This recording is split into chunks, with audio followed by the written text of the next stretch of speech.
UFC Fight Night 165 on ESPN Plus 23, South Korea, Busan, Frankie Edgar versus the Korean Zombie has come to a close. It was an amazing night of fights, but again, as the weekly tradition, it leaves us with a lot of questions. Who's next for all of the interesting guys on the card? Okay, and we're going to start with Ciryl Gane, who had a big win to headline the prelims. Very good win over Tanner Boser. This is 3 in a row in the UFC for him, all by dominant victory, 2 by finish. This one went to a decision, but it was more dominant than the other 2. I mean, Ciryl Gane's a monster, and for him, I want to see him return. UFC Ohio, Columbus. Francis Ngannou, one of his best friends and training partners, is on the main event versus Rosenstruik. I'd like to see a third fight on the main card. So far, we've got Garbrandt and Sunsao in the co-main event.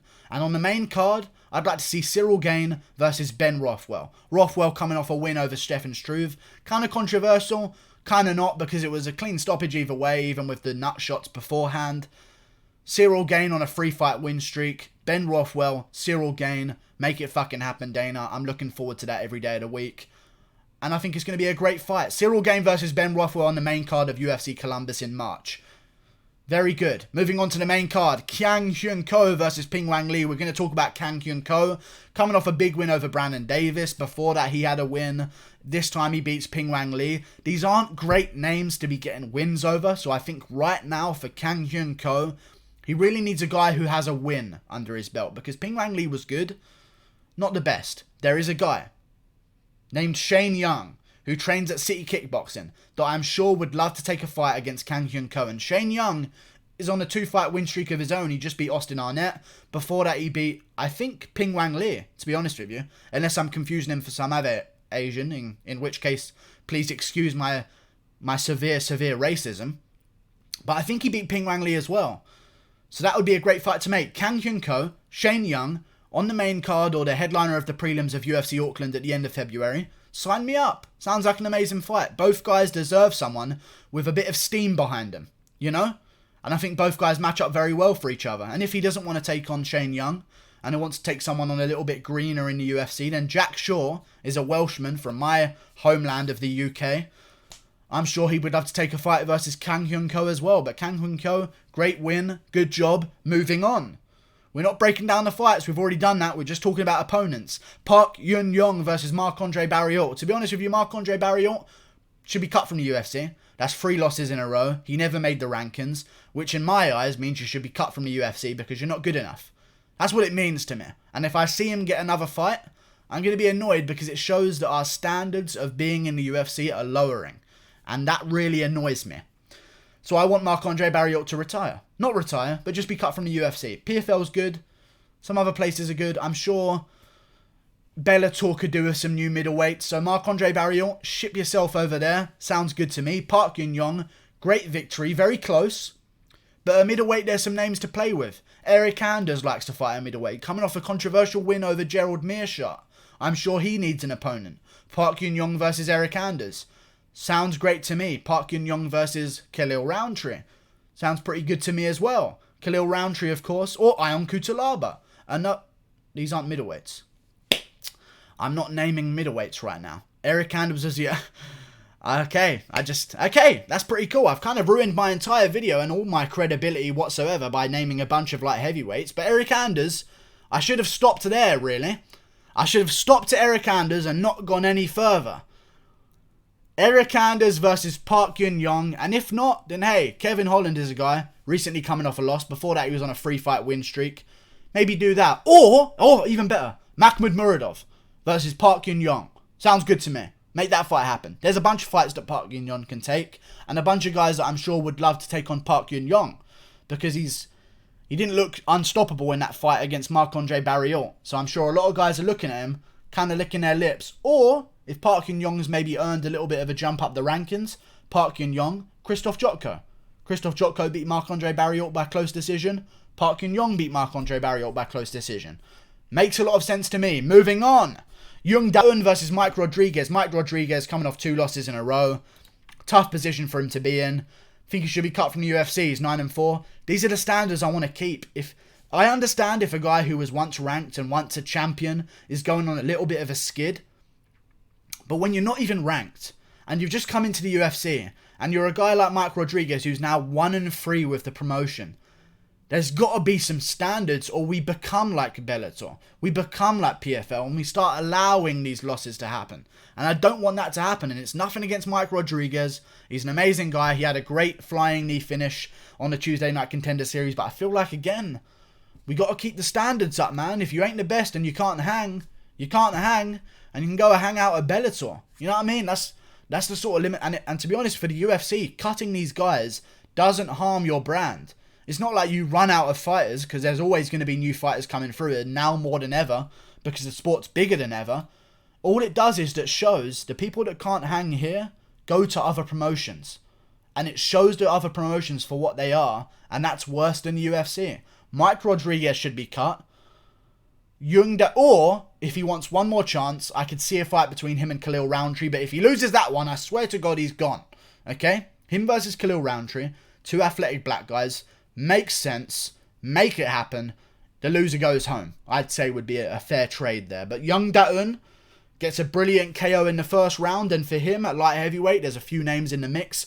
OSP needs an opponent. Ion Cutelaba needs an opponent. They both need to get more than one win under their sails, so they can really start making a push back towards the rankings. Because once you go on 2 wins in a row, then you start getting your jump up the rankings. But 1 win, you kind of just balance yourself up. You kind of balance yourself out from your recent loss. So you lose, you get 1 win, now you're neutral. You get 1 more win, now we're talking about moving you forward. So Ion Cutelaba could be a good opponent, or OSP. Either one, make your choice.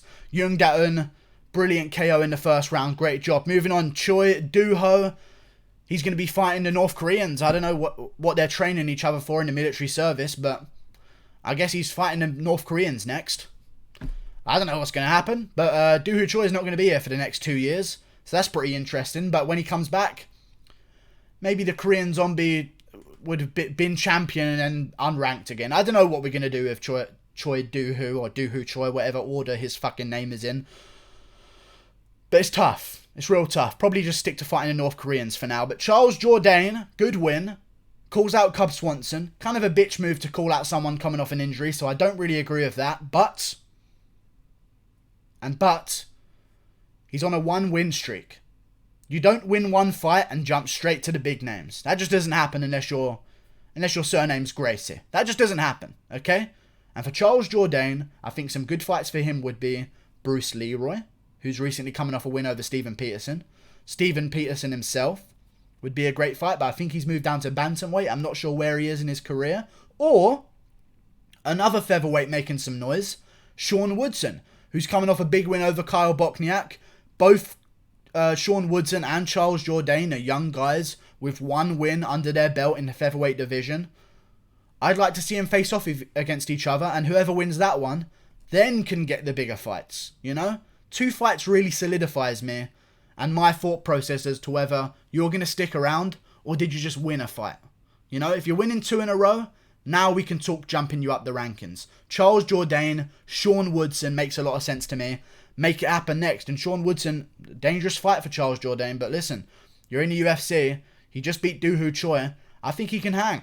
Charles Jourdain versus Sean Woodson, like the sound of that one, sign it up. Volkan Oezdemir versus Alexander Rakic. I thought Rakic won, but we're not going to talk about that one. I thought Rakic clearly won, but we're not going to talk about that, okay? Stop talking about it. Rakic won. Stop! Why are you still talking about it? Rakic clearly won 2 rounds to 1. Stop! I don't know why people keep talking about that shit. Such a robbery, but stop talking about that shit. Seriously. It's really pissing me off now.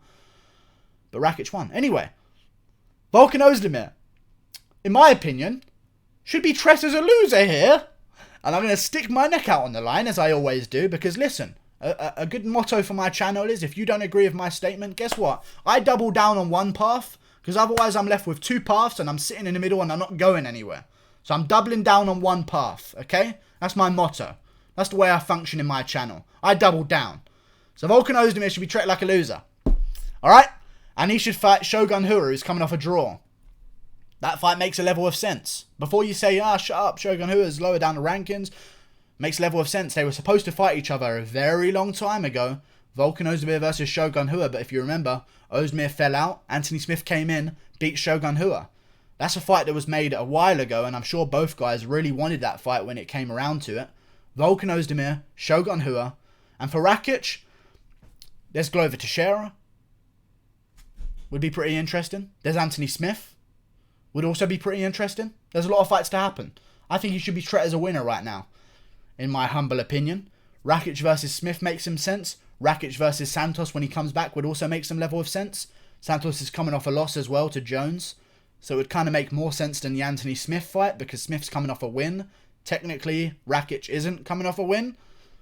So if they want to do things that way, then they can. But Rakic versus Santos or Smith, take your pick. I feel like he's earned it, to be honest with you guys. And I don't care what you say, alright? I'm doubling down. Frankie Edgar versus the Korean Zombie. I feel like the Korean Zombie should be taking on Max Holloway. Alexander Volkanovski's hand is broken, okay? I don't think he broke it on Holloway's face. I think he broke it afterwards. So I don't know how the fuck Australians celebrate, but apparently it's punching metal objects. Who knows? He may have broken it in the fight with Holloway, to be honest with you. Going into surgery. He's probably going to be out for 6 months. That tends to be the kind of theme for broken bones. Holloway says he wants to get right back in there and he doesn't mind taking on a contender to get his title shot back. The Korean Zombie is not going to be looking at anyone ranked below him. So before you mention a rematch with Yair or a fight with someone else ranked below him, I'm not going to take it too seriously. The Korean Zombie is very dead set. He wants his path to the title shot. And a perfect path for the title shot would be the Korean Zombie, Max Holloway, give it his own main event. The winner of that fights for Volkanovski's featherweight title. And then you do Zabit Magomed Sharipov and the Yair Rodriguez fight on a different main card in its own main event. And you just do things separately, okay? We're not in any rush. Let's build our contenders. The more fights each of these guys have before they get to the title shot, the better. Especially if they're main eventing. Because featherweight's never been more interesting than it is right now. Especially with Holloway suddenly losing his title. Now things are kind of shuffled up a little bit. And now there's some intrigue. Will Holloway get the shot back? If Holloway waits for 6 months and Zabit or Yair or Korean Zombie take another fight and win, he's going to get passed over. That's how the UFC works. And I think the best thing to do for Holloway would be to take the Korean Zombie fight, get a win, and then really solidify his chances of getting a rematch. Because I feel like he deserves a rematch. But you never know with the UFC. And the best thing that you can do is not sit on the sidelines. Holloway versus the Korean Zombie. Zabit versus Yair. Both separately. Zabit Yair winner can get their shot after Holloway Korean Zombie winner takes on Volkanovski. Sounds good to me. Frankie Edgar fighting brain damage next. Because he's taken a few of these knocks, if I'm honest with you guys. And I'm not too interested in seeing him fight again. But if he wants to go down to bantamweight, there is one man that would make some level of sense for him to fight. That man's name is Uriah Faber. He's ranked. He's coming off a loss. They have history. They fought each other before. This would be a rematch. They're both big names. They would co-main event a fight night happily any day, I'm sure. They would also be on the main card of any pay-per-view, I'm sure. That makes some level of sense to me. There's older guys. Let's have them fight other older guys. You know, there's a level when someone's at the end of their career. Stop just feeding young contenders to them. Stop feeding surging contenders to these older guys that have taken their damage. You know, because they wouldn't have been able to hang with these guys when they were in their prime. Let's let some of these older guys take on each other. Matt Brown versus Ben Saunders was a perfect example, you know. Matt Brown versus Diego Sanchez was a perfect example as well. Let some of these older guys take on each other. Let's have some fun with the matchups. You know, it doesn't always have to be about the competition and the next in line for the title. Like, Frankie Edgar, go make some money. Uriah Faber's a big name. That fight would do good numbers, I'm sure, and get people very interested. Uriah Faber, Frankie Edgar, at bantamweight. The winner of that we can talk about giving paths to a title shot. But for now, let's just have some fun. Frankie Edgar, Uriah Faber at bantamweight. I don't even mind Uriah Faber's chances, especially now Frankie Edgar's 1 KO more into his career. But that's what I think should happen next. I hope that I was very clear. And I hope you guys understood me. Goodbye. Like and subscribe. Click that button there. See you later.